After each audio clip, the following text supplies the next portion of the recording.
Ayan, magandang hapon po mga kapatid.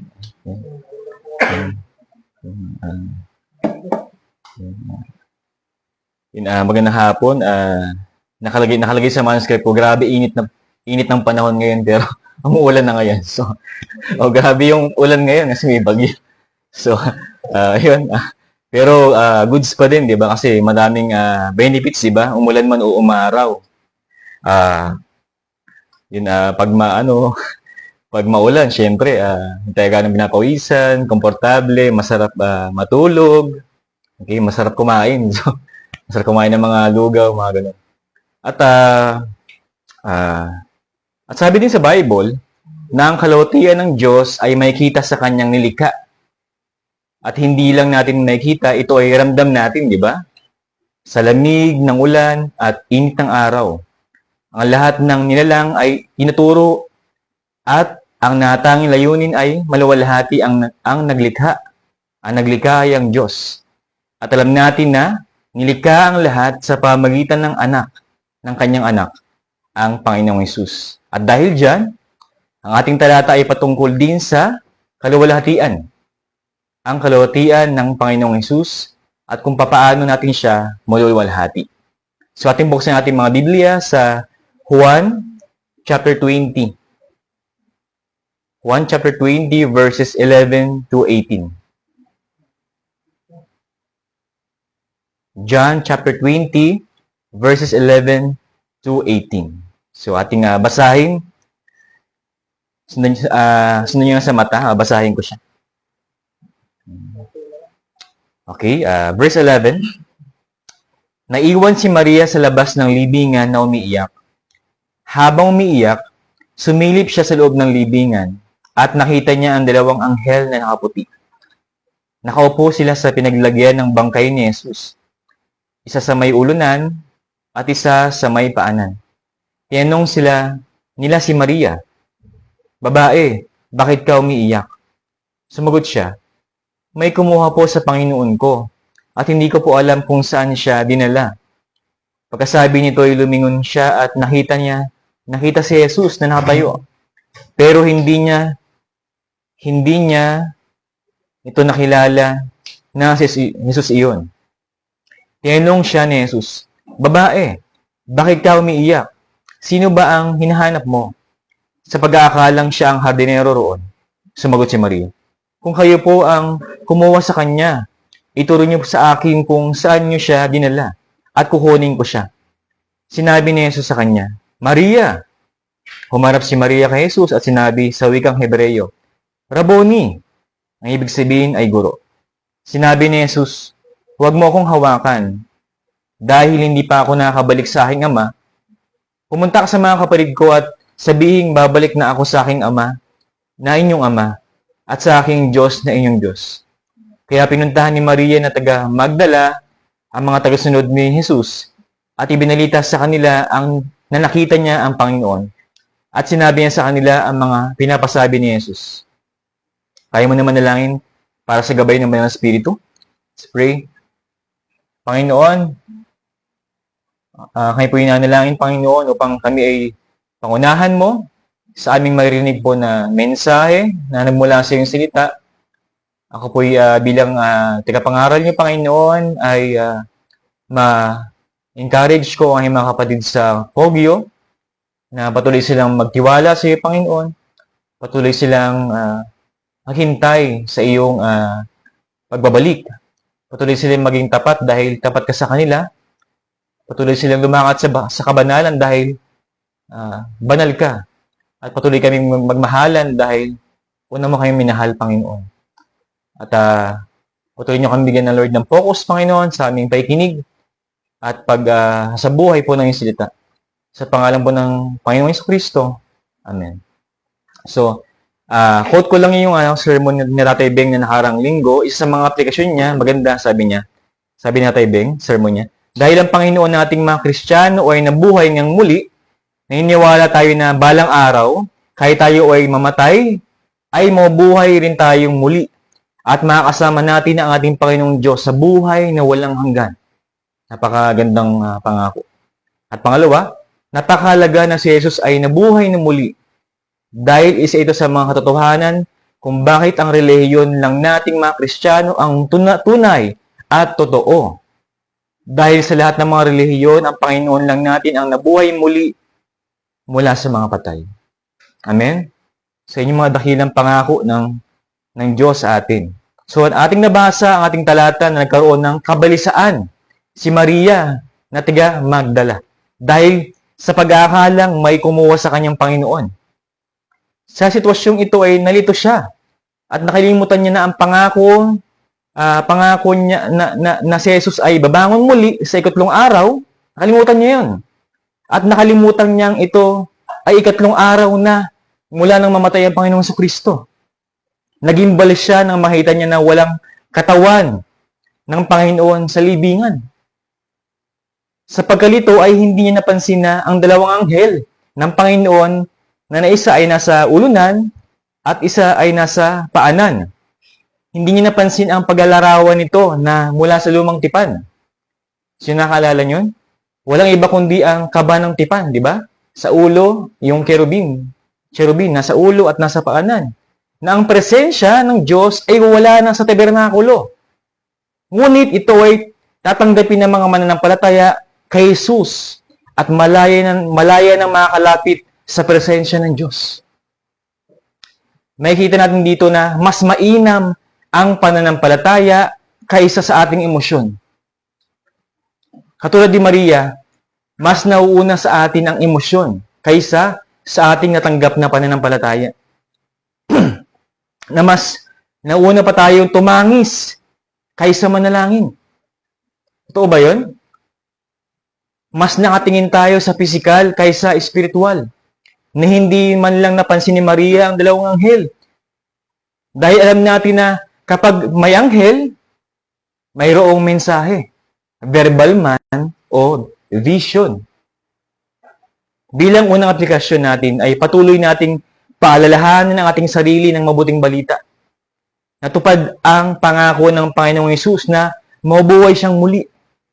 At nabuhay siyang muli, di ba? At sa atin ay nangako siyang, anong pangako niya? Babalik siya. Babalik siyang muli. Tandaan natin na sinabi sa Hebreo 11 verse 1, ngayon, ang pananampalataya ay siyang kapanatagan sa mga bagay na hinihintay. Ang katunayan ng mga bagay na hindi nakikita. Para mas lalong maging malinaw, punta na tayo sa mensahe natin ngayong hapon. So, meron akong dalawang katotohanang ating makikita sa ating talata. Ang una ay ang maluwalhating Panginoon. Ang maluwalhating Panginoon. Pangalawa, ang maluwalhating gospel. Ang maluwalhating Panginoon at ang maluwalhating gospel. Ang una ay ang maluwalhating Panginoon. Gaya nga ng huling salita ng Panginoong Hesus sa krus, ano sabi niya? Naalala niyo? Sabi niya, it is finished. So, ibig sabihin sa Tagalog, natupad na. Lahat ng propesiya sa pagliligtas ng Mesiah ay natupad na. Natupad na ng Panginoong Kristo. Siya nga ay bumangon sa ikatlong araw. Ito yung pangako niya sa mga magkakapatid na Maria at Marta. Nasabi niya sa magkakapatid, ako ang bumubuhay sa mga namatay at ako rin ang nagbibigay ng buhay. Ang sumasampalataya sa akin, kahit na mamatay, ay muling mabubuhay. Ang sinumang nabubuhay at sumasampalataya sa akin ay hindi mamamatay kailanman. Naniniwala ba kayo sinasabi ko? At sabi niya sa John chapter 2, sa kanyang mga disipulo naman, sabi ng Panginoon sa Kristo, gibayin ninyo ang templong ito at sa loob ng 3 araw ay itatayo kong muli. Sinabi naman nila, ginawa ang templong ito ng 46 na taon at itatayo mo sa loob lang ng 3 araw. Pero hindi nila naintindihan ang templong tinutukoy ni Jesus ay ang kanyang katawan. Natupad po ito sa 2 araw. Saktong 2 araw mula ng kanyang kamatayan. Ito na yung kalulatian na idinalangin ng Panginoong Hesus bago siya ipinako sa krus. Pakinggan ninyo yung dalangin ng Panginoong Hesus ng anak sa kanyang ama. Sabi sa John chapter 17 verses 1 to 5. Sabi ng Panginoon sa Kristo, Ama, dumating na ang oras. Luwalatiin mo ang iyong anak upang luwalatiin kanya sapagkat binigyan mo siya ng kapangyarihan sa lahat ng tao upang bigyan niya ng buhay na walang hanggan ang lahat ng ibinigay mo sa kanya. At ito ang buhay na walang hanggan, ang makilala kanila na isang tunay na Diyos at si Jesucristo na iyong sinugo. Inihag ko dito sa lupa ang iyong kaluwalhatian. Natapos ko na ang ipinapagawa mo sa akin. Kaya Ama, ipagkaloob mo sa akin ng ngayon, sa iyong harapan, ang kaluwalhatiang taglay ko sa piling mo bago palikain ang sanlibutan. Mga kapatid ko, ang kaluwalhatian ay nararapat lamang sa Diyos. Tandaan natin ito. Ang kaluwalhatian ay nararapat lamang sa Diyos. At ito ay natanggap ng Panginoong Hesus nang matupad niya ang lahat ng kalooban ng kanyang Ama. Ang kaluwalhatian na ito ay taglay niya bago palikain ang lahat. At madalas sa ating mga mananampalataya ay nakakalimot sa prinsipyong ito. Ito yung ating layunin, ang luwalhati ng Diyos. Ang sabi nga sa Westminster Larger Catechism, question number 1, ang tanong, what is the chief end of man? Ang sagot, man's chief end and highest end is to glorify God and fully enjoy Him forever. At hindi lang natin nakaligtaan ang pagluwalhati sa Diyos. Madalas at minsan, madalas at minsan, naaagaw natin ang kaluwalhatian ng Diyos. Ayaw ng Diyos ng kahati. May kahati siya sa kanyang kaluwalhatian. Gaya ng sabi ng Panginoon.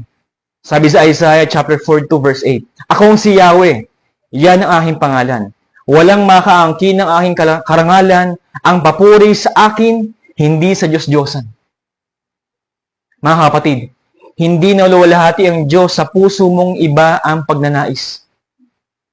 Hindi naluwalhati ang Diyos sa puso mong iba ang pagnanais. Kung ang pagnanais mo ay para lang sa ikabubuti mo, hahangaan ka ng tao. Diba? Papalakpakan ka. Pero mali yan.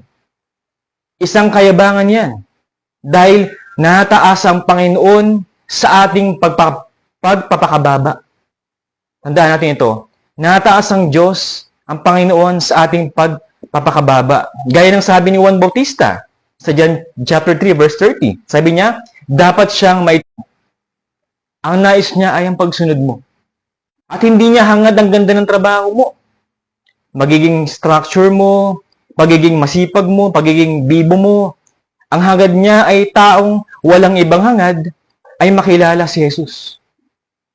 Isang taong ang mahalaga lang sa buhay niya ay si Jesus. Sabi ni Paul Washer sa kanyang mga sermon. Sabi niya, habang tumatagal, mas nakikita kong ang meron lang ako ay si Jesus. Habang tumatagal, mas nakikita ko ang meron lang ako ay si Jesus. Kapatid, mawawala ang lahat ng bagay na hawak mo at iniingatan. Malakas ka ngayon, bukas mahina ka na. May trabaho ngayon, bukas maaring wala ka ng trabaho. Matalik mong kaibigan, best friend mo, iiwan ka. Maari kang iwanan. Mahal mo sa buhay, papanaw. Anak mo, mag-aasawa. Asawa mo, bibiguin ka niya. Masasaktan ka niya. Maaring mawala din siya. Ngunit ang maluwalhating katotohanan ay mayroon ka lang si Jesus. Si Jesus lang ang meron ka. Ito yung katotohanan, kapatid. Ito yung totoo. Si Jesus lang ang meron tayo. Ito ang katotohanan. Ang meron lang talaga tayo ang Panginoong Kristo. Kung mayroon kang Jesus, buo ka na. Kontento ka na. Si Jesus ang sagot sa kalungkutan mo, sa desperasyon mo. Binuhay kang muli ng Diyos para kay Jesus. Dalangin ko na ito ang ating maging prinsipyo sa sinabi ni Pablo sa Filipos 1:21. Sapagkat para sa akin, ang buhay ay para kay Kristo at ang kamatayan ay pakinabang. At sabi Sabi sa chapter 3 verse 8, oo, itinuring kong walang kabuluhan ang lahat ng bagay bilang kapalit ng lalong mahalaga. Ano yung mahalaga? Ang pagkilala kay Kristo Jesus na aking Panginoon. Ang lahat ng bagay ipinalagay kong walang kabuluhan at itinuring kong basura. Makamtan ko lamang si Kristo. Kaya mo siyang luwalatin sa pamamagitan ng pagsakripisyo para sa iba. Sa simpleng pagsuporta sa iba, sa iyong panalangin kasama ang iyong pamilya bago kumain o bago matulog, sa simpleng pagbati sa iyong nakakasalubong, sa simpleng thank you, sa simpleng paghingi ng sorry, sa simpleng pagpakumbaba ay maluwalhati mo ang Diyos. Dahil sa puso nakatingin ang Diyos. Ang bagong puso ay para sa pagluwalhati sa Kanya. Pagmamahal kay Kristo lamang. Kung mayroon kang Jesus sa buhay mo, iyan ang sinasabi ng Panginoong Jesus na buhay na masagana.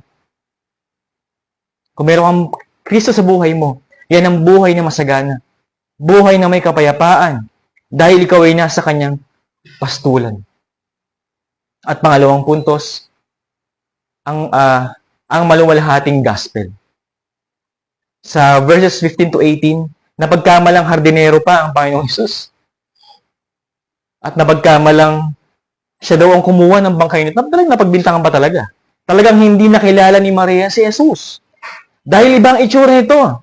Sa Jesus na pinahirapan, luray-luray, sugat ang katawan, at katawang walang buhay. Ngunit, ang kaharap niyang taong kausap niya ay marahil sa isip niya ay kumuha ng bangkay nito. Nang marinig ni Maria ang kanyang pangalan, sa pagtawag sa kanya ni Jesus, tunay nga na kilala ng mga tupa ang tinig ng pastol. Sabi niya, Maria. Sabi niya, Rabboni, Guro. Na makikita natin ang katotohanan na may kilala natin ang Panginoong Jesus sa kanyang salita lamang. Kasi maraming katulad, maraming gumagaya kay Kristo. Sa kanyang ginagawa, sa kanyang itsura. Sa ginagawang himala, kahit hanggang ngayon. Gumagawa ng propesiya, gumagawa ng mabuti, ngunit ang salita ni Jesus lamang ang magpapakilala sa kanyang sarili. Makikita natin na ang kalawatian ng Panginoong Jesus ay nasa kanyang salita. Lalapit tayo sa Kanya kapag tinawag niya tayo.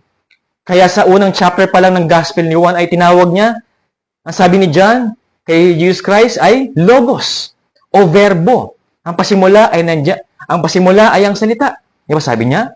Dahil nireveal ng Diyos ang kanyang sarili sa pamamagitan ng Panginoong Hesus. Sa kanyang salita. Divine revelation. Noong una, nangusap ang Diyos sa mga ninuno natin. Sabi sa Hebrews 1, verses 1 and 3. Sabi, noong una, nangusap ang Diyos sa mga ninuno natin sa iba't ibang panahon at paraan sa pamamagitan ng mga propeta. Ngunit, nitong mga huling araw, nangusap siya sa atin sa pamamagitan ng kanyang anak. Sa pamamagitan niya, nilikha ng Diyos ang sanlibutan at siya rin ay pinili niya na magmay-ari ng lahat ng bagay. Sa Kanya, makikita ang nagniningning na kadakilaan ng Diyos. At kung ano ang Diyos, ay ganoon din siya. Siya ang nag-iingat sa lahat ng bagay sa mundo sa pamamagitan ng makapangyarihan niyang salita. Matapos niyang tayong linisin sa ating mga kasalanan, umupo siya sa kanan ng makapangyarihang Diyos doon sa langit. Bilang aplikasyon sa ating mga mananampalataya. Naligtas tayo dahil sa kanyang salita lamang. Dahil ang salita na ito ay si Jesus lamang. At ang paglago mo sa pagkilala mo kay Kristo at pagmamahal sa Kanya ay nakadepende kung gaano ka nakadepende sa Kanyang salita. Ang paglago mo sa pagkakilala mo kay Kristo at pagmamahal sa Kanya ay nakadepende kung gaano ka nakadepende sa Kanyang salita. Kung paano tayo naligtas sa salita ng Diyos, ang gospel, sa pamamagitan din ito, tayo lalago. Amen? na save tayo sa gospel, lalago din tayo sa pamagitan ng gospel. Ngunit, tila bakit hindi tayo lumalago? Bakit hindi tayo lumalago? Bakit mahina tayo? Bakit hindi ko makita ang dapat kong gawin para luwalhatiin ng Diyos? Hindi ko sinasabing hindi ka lumalago. O hindi mo naluwalhati ang Diyos sa buhay mo. Ang gusto ko lang idiin ay ang salita ng Diyos ang pinaka-kasangkapan niya sa pagliligtas at sa ating paglago. Nasabi nga sa John 14:6, ako ang daan, ang katotohanan at ang buhay. Walang makakarating sa Ama kung hindi sa pamamagitan ko. Ang katotohanan ay ang mabuting balita. At ang mabuting balita ay si Jesus. At ang salita ng Diyos ay si Jesus. Ngunit bakit wala kang pagnanais sa kanyang salita? Ba't wala kang pagnanais sa kanyang salita? Kaya mong magbasa ng dyaryo, ilang page, ng e-book, ng quotes, ng libro, ngunit kapag salita niya na, ang binabasa mo, wala ka ng gana. Pumipikit ka na, inaantok ka na. Sabi nga ni Charles Spurgeon, nagsisimula ang pagtalikod sa mga Bibliyang puno ng alikabok. Ang punto ko lamang mga kapatid, at hinihimok ko lang kayo, na kung kino-confess mo, pinoprofess mo na talagang Kristiyano ka, maka-Diyos ka, ligtas ka, dapat nakadepende ka sa kanyang salita. Dahil ito ay tinapay ng buhay. Sustansya ng iyon na gutom ng kaluluwa. Sabi nga ni Kuya Alfred na, hindi bakit nasa simbahan ka, ligtas ka na. Kasi kung wala kang pagnanais sa kanyang salita na buhay, ay baka hindi ka talaga ligtas. Nahabol mo lang yung benefits, ang membership, ang pagmamahal ng mga tao sa simbahan, hindi yung pagmamahal ng Diyos. Gaya ng sanggol, sabi ni Pedro, gaya ng sanggol na bagong panganak, manabi kayo sa dalisin na gatas na espiritual upang lumago kayo hanggang makamtan nyo ang ganap na kaligtasan. Ngayong naranasan ninyo ang kabutihan ng Panginoon. At sabi sa Mateo 4:4, sumagot si Jesus, sinasabi sa kasulatan, hindi lang sa pagkain na mabuhay ang tao, kundi sa bawat salita ng Diyos. At sabi sa verses 17 to 18 ng ating talata, inutusan si Maria ng Panginoong Hesus. Sabi, na ibalita sa kanyang mga kapatid na mananampalataya na nabuhay na muli ang Panginoong Hesukristo. Punta ka sa mga kapatid ko. Na bumangon na ako, nabuhay na ako.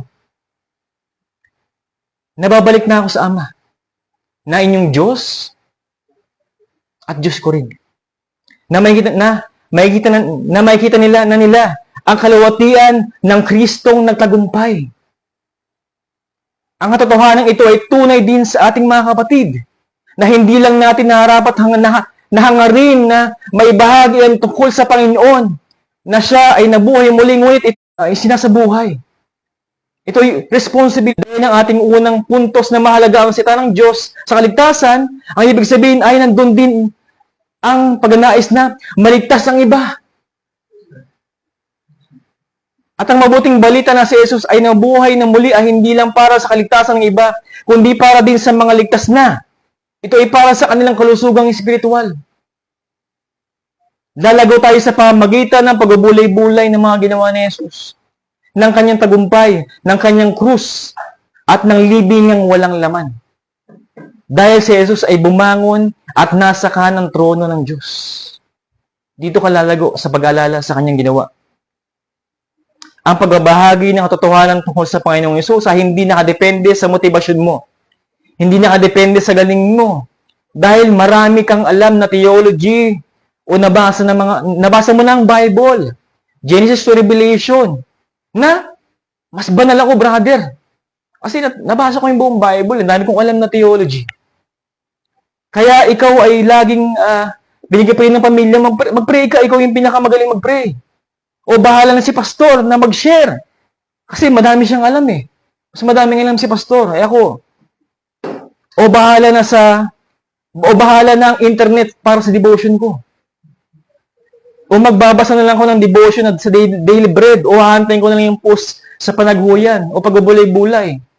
Nakadepende ka na lang sa iba para sa kalalago mo. Kapatid, hindi po nakadepende sa iyo ang mabuting balita.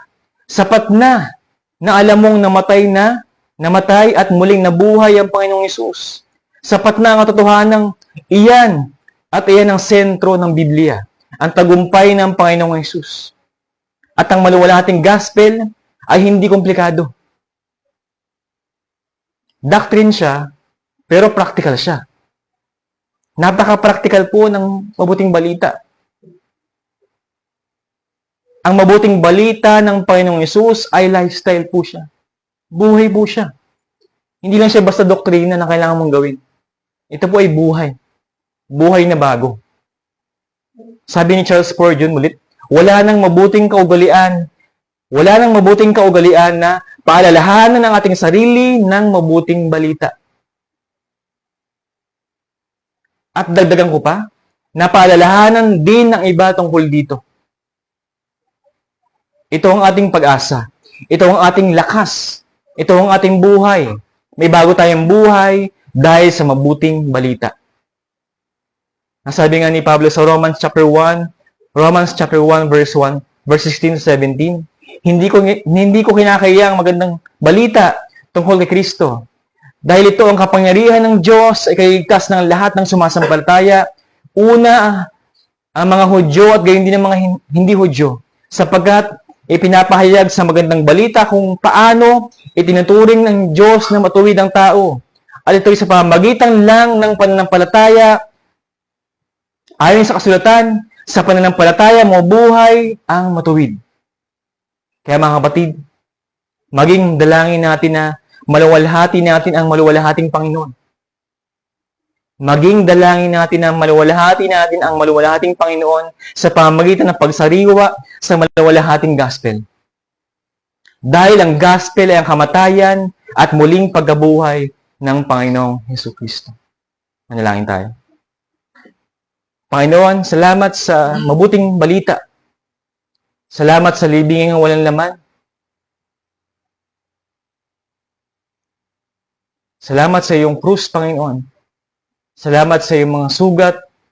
Salamat sa iyong dugo na dumanak at nininis niya ang lahat ng kasalanan, Panginoon. Para sa iyong mga pinili, Panginoon. Para sa iyong mga tupa. At ngayon ay iyong simbahan, Panginoon. Salamat sa mga totohanan ito, Panginoon, na ikaw po ay bumangon muli. Ikaw po ay nabuhay na muli, Panginoon. At ito po ay application sa amin, Panginoon, na kami ay may bagong buhay, Panginoon. Kami ay may bagong buhay, Panginoon, sa iyong pamilya, sa iyong simbahan. At kami nawa ay magkaisa sa pagmamahal, lumakad sa kabanalan. Patuloy na mabago ang isip namin dahil ang isip po namin ay maging isip ni Kristo, Panginoon. At kayo patuloy na magpalakasan sa pamamagitan ng pagbabahagi ng mga talento sa mga pananalangin, pagbibigay ng tulong sa iba, pagmamahal sa iba, panalangin sa iba, pag-remind ng mabuting balita ng iyong ginawa, Panginoon. At naway maluwalhati ka namin, Panginoon, sa iyong mga ginagawa, sa iyong mga simpleng gawain, Panginoon, sa iyong pagmamahal sa iyong sa aming asawa, sa aming anak, pagmamahal, Panginoon, sa mga tao, Lord, na hindi po namin kaya mahalin. Dahil kami rin, Panginoon, ay mga tao rin po na hindi ka mahal-mahal. Ngunit iyong kinawaan, kinakabagan, at minahal, Panginoon. Maraming salamat po sa iyo. Mataas ka nawa sa aming sa iyong mga gawain, Panginoon. Sa pangalan po ng Panginoon Kristo. Amen.